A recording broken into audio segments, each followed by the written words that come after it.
back to the Off Grid family. Today we are going to be making some beef jerky. It's one of my favourite things in the world. Well, there's multiple reasons why I love it. Number one, it gives meat a massive shelf life, and it's one of those things you can just pick up and have a nibble on as a snack when you're busy doing other things. So it's an all-round great sort of process. Right, and it's super simple. I'm going to be using my dehydrator today, but if you don't have one, you can use an oven, and I'll tell you how to do that because that's how I used to have to do it. But now I've got a dehydrator. It does make life a little bit easier. Right, let's get on. Okay, what you're going to need is a piece of beef, obviously. I have tried this with all varieties of beef. It doesn't matter. Obviously, the better the beef, the better the outcome. But they are all pretty good. So I wouldn't worry too much about spending large quantities of money on the best piece of beef you can. That's going a bit over the top. But just buy what you can afford, basically. Right, what we're going to be using to marinate this is we've got chilies, soy sauce, Worcestershire sauce, paprika, black pepper, garlic, salt, and a little bit of honey. Right, we're going to first off have to slice this very, very thinly before we can marinate it. I'll talk you through that now. Okay, if you've ever tried to cut meat very, very thin, you'll know that you sort of start off okay and then it starts to get a bit, fatter at the ends or vice versa, or you may have no luck at all. One little tip I've got for you is if you put it in the freezer for about 20 minutes, it will firm it up just enough to make slicing it a lot easier, and hopefully that way you can get the slices much, much thinner. So I'm going to put this beef in the freezer and I'll be back in a minute. Okay, so while that's in the freezer, I'm going to get on with preparing the marinade. Right, normally when I'm making jerky, I tend to make quite a large batch of it and it will fill up my whole dehydrator. However, when I bought this chunk of meat earlier, it was going to be all for beef jerky, and then I started thinking, well, it'd be lovely to make something for tea out of it for myself. Yeah, so Crystal's got her meal sorted, the kids got their meal sorted, or I'll be cooking that later on, and I didn't know what to have, and then this nice piece of beef was there, and I thought, so I'm going to have the other bit of beef for my dinner tonight, so I've got much less than I would usually have, so what I'm going to have to do is just change the recipe a bit, and I just play it by ear anyway, so I'll just pour enough of the marinade to coat everything and go from there. So it's not like rocket science, just, play about with your flavours, and the ingredients I've shown you there, you don't have to have any of them. You choose whatever you want, It's always best to have salt just to help with the drying process, but you choose what you like. I'm not a massive fan of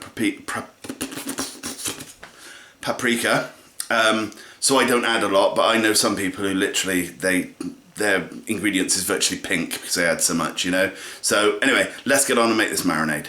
Okay, so the first thing I'm going to do is add my soy sauce. Oh, I've got some in the cupboard actually. 1 second, Emo. And that should be about the right amount.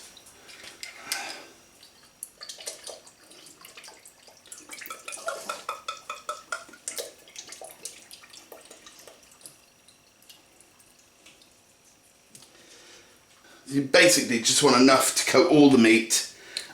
Any bits that aren't coated will not taste as nice, basically. It's as easy as that. Now, you want as close to the same equal amounts of Worcestershire sauce as you do soy sauce.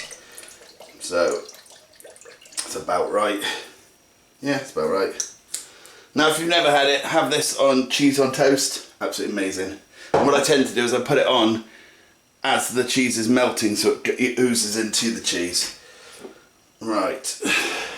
As I say, I'm not a great fan of paprika, so I don't like to add too much. I've got about 3/4 of a teaspoon. Now, if I was doing larger quantities, I'd add more, but again, I'm just brute forcing. I'm adding bits as and when. Now, let's have a look. Next, we want some black pepper. Oh, this pepper smells rubbish.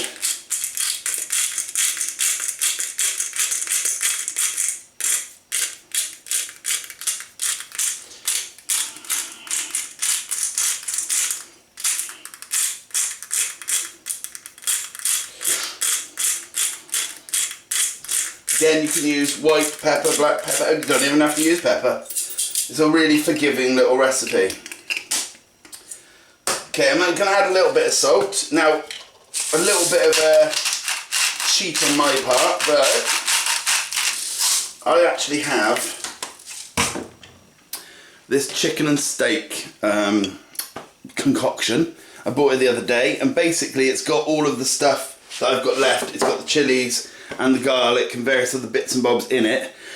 So I'm going to use this. I've not tried this before, but I'm going to try this because I can't be bothered to crush up the chilies, because I prefer them evenly spread. Some people just shove them in like that, but I'm not a massive fan of hot foods, like spicy foods. But yeah, this will make life a lot easier, you see. But because I love garlic, I will be adding extra garlic to it. But this is grinding up all the relevant bits and pieces.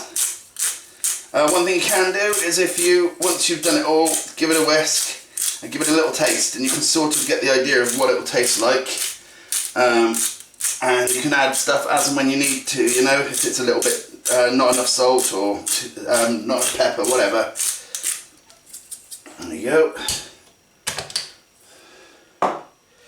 Next I want to add honey. Now this honey has solidified, as you can see, so I'm just going to put it in the microwave just for a couple of seconds, and that will turn it back to nice honey.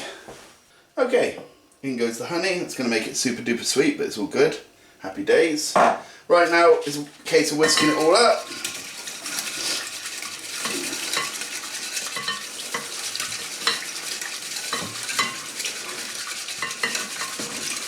Like I said, if you want to have a taste of it right now, you'll be able to tell if it's lacking something, a bit more salt or pepper or whatever. Okay, it's been about 20 minutes, so I'm going to go get the meat out of the freezer, and we're going to slice that as thin as we can, and then we can add it to the marinade. Obviously, it's only been in for about 20 minutes, but all it does is it just foams it up just enough to be able to slice it a little bit easier. You can get your butcher to slice this for you, you know, but I didn't think about it. Okay, one thing you definitely need is an extremely sharp knife. A blunt knife will not help you in this situation at all.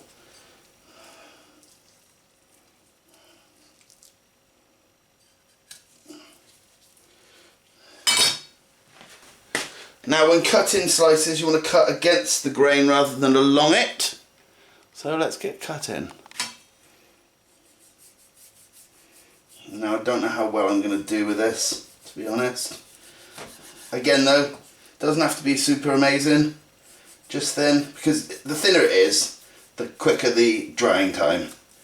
Oh, maybe I should have left this in the freezer a little bit longer. It's not quite firm enough, but it's alright. I'm gonna persevere. I'll get over it.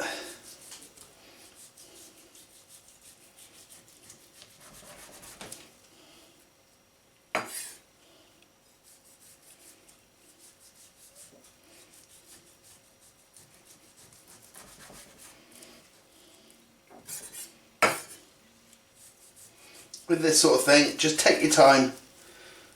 There's no medal for being first, but you know, as I say, just do your best. If they turn out a bit thicker, then just try and make them all consistently that thick. Then they'll all dry at the same speed. The problem you get is when you start having all different sized pieces, that's when you have problems, because they'll all dry at different speeds, and you know, and especially if you're doing it in the oven, you really don't want to have to keep coming back and taking one piece out, another piece out, and so on. This is why it's easier to get your butcher to do it. They have machines for this kind of thing. But as I say, it's not about neatness, just about consistency.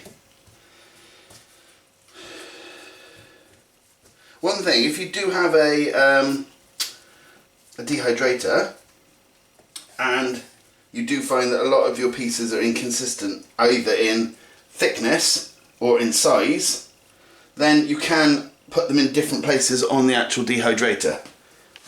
Okay, so they're all sort of consistent thicknesses. They're not all, you know, but again, do your best. Now, I'm going to dip them in the marinade, making sure they get absolutely covered. And I'm going to do them one at a time, because if you chuck them all in, you may find that you don't coat them completely, and that way, you know, you Might find bits that the edges haven't been coated properly or whatever. So I like to do it one piece at a time. And now I'm putting them in this box because that's the one that's going in the fridge.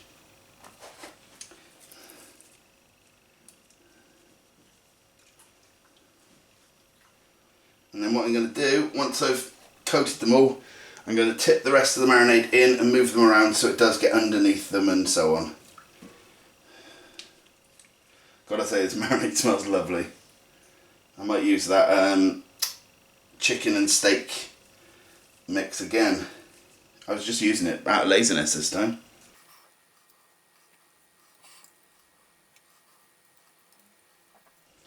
Right, I'll finish up doing these and I'll be back in a minute. Okay, so they've all been dipped in the marinade. Now what I want to do is just tip this over the top, and then I'm going to just mix them around just to make sure it gets underneath them and so on. Now, once I've done this, and I put them in the fridge for about 4 hours. Now you can just leave it overnight, but about 4 hours is enough time to get the actual flavour infused into the meat. Anything after that's a bonus, and it depends how strong you want the flavour as well. You know, you can leave this for 24 hours and the flavour will have infused really, really nicely, but let's get it in the fridge. As I say, I'm only doing it for 4 hours. So, see you in 4 hours. Okay, it's probably been a little bit over 4 hours, and the meat has been marinating really, really nicely. Now, what we need to do is dry it off. What you're going to need to do is get yourself some kitchen roll, and we're going to try and dry it off the best we can with what we got. Because obviously, if you don't dry it off now, it'll still be fine within the dehydrator or in the oven. However, you're just fighting for extra time, aren't you? As Crystal said, but don't tell her, I should have turned the meat during its marinating time, but I couldn't be bothered. And it's not 100% necessary, but it does just mean that the meat is more, you know, it's got 100% coverage. Okay, one piece. Now, if you don't have a dehydrator, which is absolutely fine, no one's judging you. I have though. No, if you don't have a dehydrator, then it's absolutely fine. If you put your oven on 175 degrees Fahrenheit, which is about 80 degrees C, just whop it in the oven. And it'll take about 4 hours in the oven at that temperature. However, make sure every time you sort of walk past the oven, now we all do it loads of times, just, you know, walk in to get ourselves a drink or whatever, open up the oven, flap it about a bit so you get some airflow. That's the problem. When trying to dehydrate in the oven, it stays humid because there's no air getting to it and no air getting rid of the moisture in it. So you want to try your hardest to just get it so it's as, you know, as dry and arid as you can. Don't even know if arid's the right word. It sounds right. And the dog's falling asleep.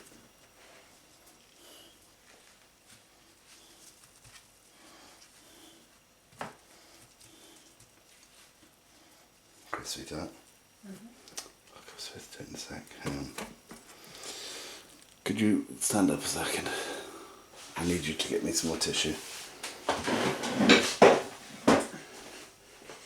You get me about 5 pieces off, and I'll possibly need that a couple of times, but I don't.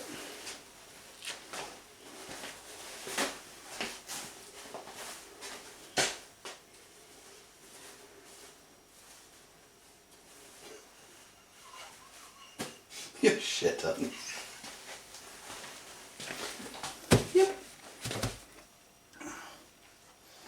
Okay, obviously when your piece of kitchen roll is too wet, get your wife to get you some more. On that note as well, Crystal, could you pass me the next layer, please? Quick as you can, my love. Pretend we're doing a video. I'm his glamorous assistant. That's why the video is facing the wall. It was my hand. It didn't say which part. Ah, that's fine. Yeah. No, that's what I mean. Yeah. Okay. Now all these littler bits I'm putting in, they won't be as good, they'll be quite crunchy, but sometimes it's a little bit like beef scratchings, like pork scratchings or whatever they're called. It's a little bit like that. Right now obviously it's getting to the last few pieces, and there's no way I'm going to use another layer on this. There's no point. So we just need to sort of place them together a bit like a jigsaw and find which bits are which. Okay. Now what I'm going to do, I'm going to leave this overnight. I'm going to put it on about 45 degrees C because it's going to be overnight, and because it's in between 40 and 45. Because it's overnight and because it's in a dehydrator and the airflow is constantly moving around it, I'm going to leave it like that, and we'll see how it is, you know. I haven't done beef jerky in this dehydrator before, so this could be a problem. This may be a solution. Who knows? Let's see what it's like in the morning. It is the next day and the jerky has been jerkying overnight. And the smells of it are fantastic. I came downstairs this morning and it was just like instantly, I want meat and I want it all for breakfast. I'm going to show you what it's like, and then we'll get to start packaging it up and shoving it on my shelf. What survives? The rest of it might accidentally have to get tested, you know. Okay, here it is. And you'll see it's gone very leathery. This is a little bit overdone, but I had so much to do this morning that I wanted to turn it off then, but I didn't get around to it. But it's still absolutely fine. You can't really overdo it. It's still going to be edible. It's still going to have a shelf life of about 6-7 months, something like that. I've got this Kilner jar and I've put a silica gel packet in it, and that'll just keep the moisture out every time I decide to go and grab, you know, a large quantity of it. And now sometimes you can just, you know, peel it apart like that. But the easiest thing to do is get a pair of scissors and chop it into, you know, whatever size pieces, God blimey, you're going to want.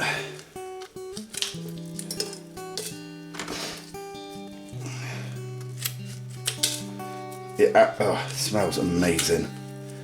Right, I'll be back in a sec and I'll give it a taste. Okay, there we go, that's how much basically it makes. It's nearly filled the Kilner jar, and as I say, this will last about 6 to 8 months on the shelf. I've put the silica gel at the bottom. You don't really need it, to be honest, but I've put it there because I can. I do say that this lasts about 6 to 8 months. It never has done, as in it's emptied long before that. But for some reason, Crystal's here at the tasting portion of the video.